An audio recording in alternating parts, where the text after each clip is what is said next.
got so much fucking design on right now.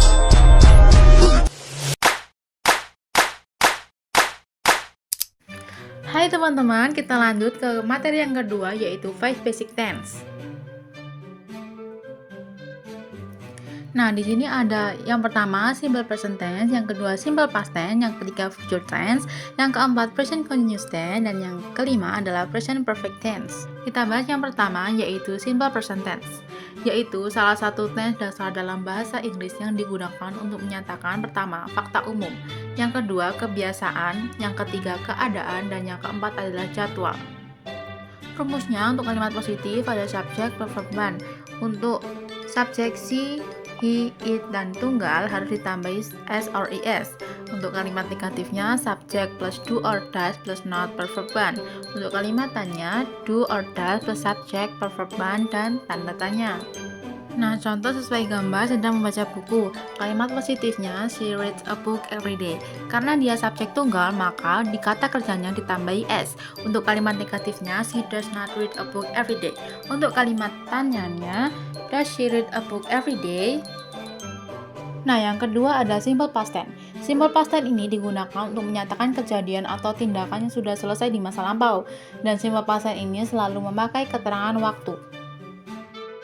Nah, untuk rumusnya kalimat positif ada subjek plus verb 2. Dan untuk kalimat negatifnya ada subjek plus did not plus verb 1. Jadi, dari verb 2 diganti menjadi verb 1. Untuk kalimat tanyanya subjek plus did not and plus verb 1. Nah, untuk contohnya kalimat positif they visit the museum last weekend. Untuk kalimat negatifnya they did not visit the museum last weekend.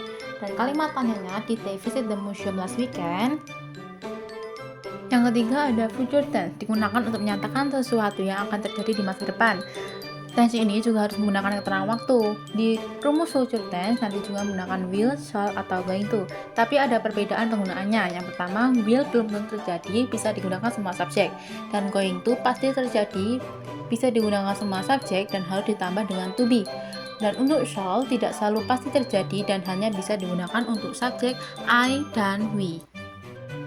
Contoh, kalimat positifnya she will travel to Japan next month. Dan kalimat negatifnya she will not travel to Japan next month. Dan kalimat tanyanya will she travel to Japan next month? Yang keempat ada present continuous tense.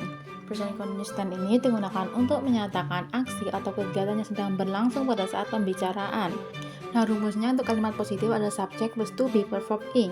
Dan kalimat negatifnya subjek plus to be plus not per verb ing. Dan untuk kalimat tanyanya ada to be plus subjek per verb ing.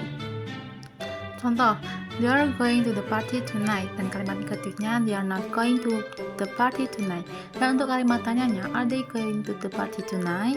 Yang terakhir ada present perfect tense, digunakan untuk menggambarkan suatu tindakan yang telah terjadi di masa lalu dan masih memiliki hubungan atau dampak dengan keadaan sekarang.